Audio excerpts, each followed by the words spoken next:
দর্শক, ওদের বুদ্ধির অবশ্যই প্রশংসা করতে হয়। দেখুন, এটা এমন একটা ফিল্টার ওরা আবিষ্কার করেছে। এই ফিল্টারের মধ্যে একদমই ঘোলা পানি দিয়েছে, তারপরে ঢাকনাটা এখানে লাগিয়ে এটাকে লক করে দেওয়া হয়েছে। এবার ঘোলা পানি এই ফিল্টারে ঢোকানো হবে, আর এক পাশ দিয়ে ঘোলা পানি ঢুকবো, আরেক পাশ দিয়ে কিন্তু একদমই স্বচ্ছ ফ্রেশ পানি বের হচ্ছে।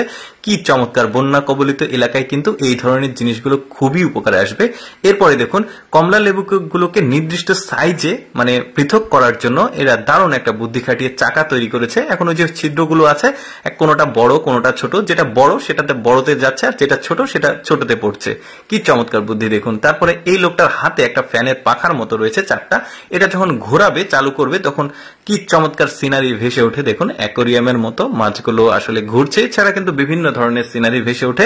কি চমৎকার! বাড়িতে এই ধরনের জিনিস রাখলে কিন্তু খুব ভালো লাগবে। তারপরে দেখুন, এরা ইট উপরে তুলছে। কি চমৎকার একটা বুদ্ধি! দেখুন, একজন ইট দিচ্ছে, আরেকজন চাপ দিলে ইটটা উপরে উঠে যাচ্ছে। ওদের ইট গুলো একটু বড় হয়, শুধু যে ইট তোলা যাবে তা না, ভারী যে কোনো জিনিসপত্র কিন্তু এই বুদ্ধিতে উপরে তোলা যাবে, যে বুদ্ধিটা ওরা করেছে। তারপরে দেখুন, বুদ্ধি খাটিয়ে একটা চেয়ার বানিয়েছে।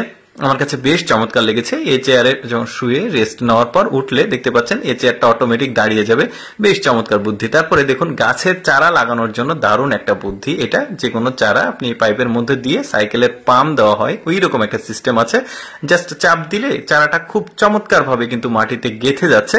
দারুণ বুদ্ধি। এরপরে দেখুন, এই লোকটা চমৎকার ভাবে সবগুলো পৃথক করছে। দেখুন কি চমৎকার বুদ্ধি, একটু ভালোভাবে দেখলে বুঝতে পারবেন, এক্সপার্ট লোক।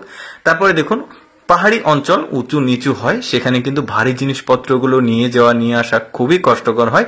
ওরা এই জন্য ড্রোন প্রযুক্তিগুলোকে ব্যবহার করে। যে দেখতে পাচ্ছেন, এগুলো পাহাড়ি কলা, একদম পাহাড়ের উপরে আসলে চাষাবাদ হয়, ওইখান থেকে আসলে বহন করা খুবই কষ্টকর, তাই এরা বুদ্ধি খাটিয়ে এই প্রযুক্তিটাকে ব্যবহার করে। তারপরে দেখুন, খুব কম সময়ে দীর্ঘ জমিতে, অনেক বড় জমিতে কিন্তু অনেক ধান লাগানোর জন্য ধানের চারা এই ধরনের প্রযুক্তিগুলোকে ব্যবহার করা হয়। এটা সম্পূর্ণই আসলে বুদ্ধি দিয়েই তৈরি। দেখতে পাচ্ছেন একসাথে কতগুলো ধান লাগাচ্ছে, যেগুলো আমাদের এলাকাতে ধান একটা একটা করে গুচ্ছ লাগায়, অনেকটা সময় লাগে।